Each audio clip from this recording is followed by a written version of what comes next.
சமையல். இன்னைக்கு உடம்புக்கும் ஆரோக்கியத்தையும் சத்தையும் கொடுக்கக்கூடிய கம்பங்கூழ் செய்ய போகிறோம். வாங்க இதுக்கு தேவையான பொருளை பார்க்கலாம். இதுதான் கம்பு.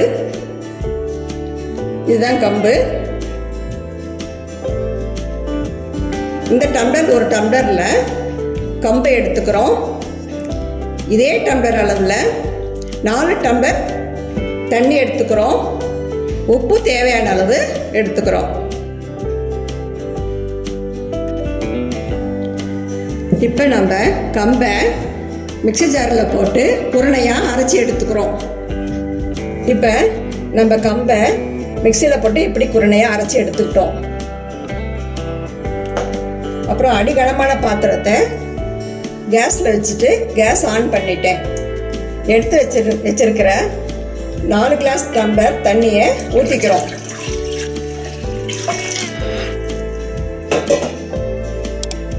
கேஸை ஹை ஃப்ளேமில் வச்சுக்கணும்.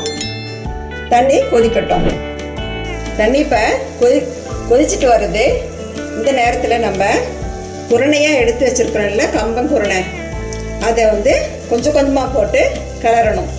அடுப்பை நம்ம ஸ்லோவில் வச்சுக்கணும். இல்லைன்னா கட்டி விழுந்துடும், கட்டி ஆகிடும். அதனால் நம்ம கொஞ்சம் கொஞ்சமாக போட்டு கிளறிக்கிட்டே வரணும். நான் இப்போ ஒரு மத்தில் பின் சைடில் இருந்து கிளறிட்டு இருக்கேன்.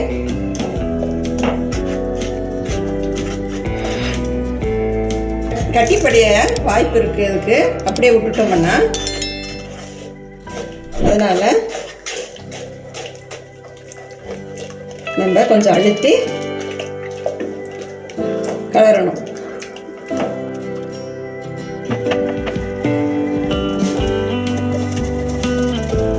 இப்போ நல்லா கொதி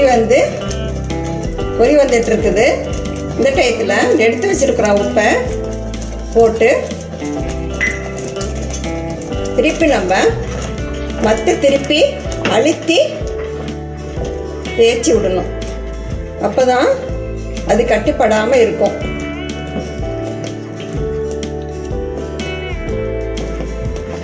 நீங்கள் எந்த டம்ளர் அளவு கம்பு எடுத்துக்கிறீங்களோ அந்த டம்ளர் அளவே 4 டம்ளர் தண்ணி எடுத்துக்கோங்க. சரியாக வரும். இப்போ எல்லாம் சேர்ந்து வந்துட்டுருக்கு.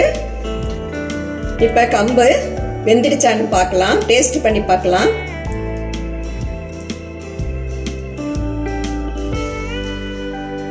நல்லா வெந்துடுச்சு. இதே மாதிரி வேக விடணும் நல்லா. இல்லைப்பனா வயிறு வலிக்க ஆரம்பிச்சிடும். இந்த டயத்தில் நம்ம கேஸ் ஆஃப் பண்ணிடலாம்.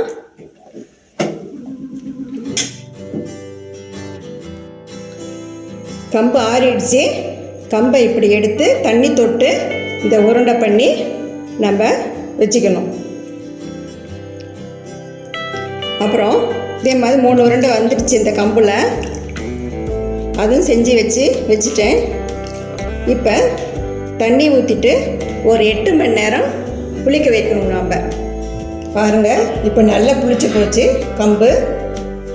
இது நல்லா இந்த மாதிரி உடச்சி விட்டு மோர் ஊற்றி தேவையான உப்பு போட்டு நம்ம கரைச்சி ஊற்றி சாப்பிட்டுக்கலாம்.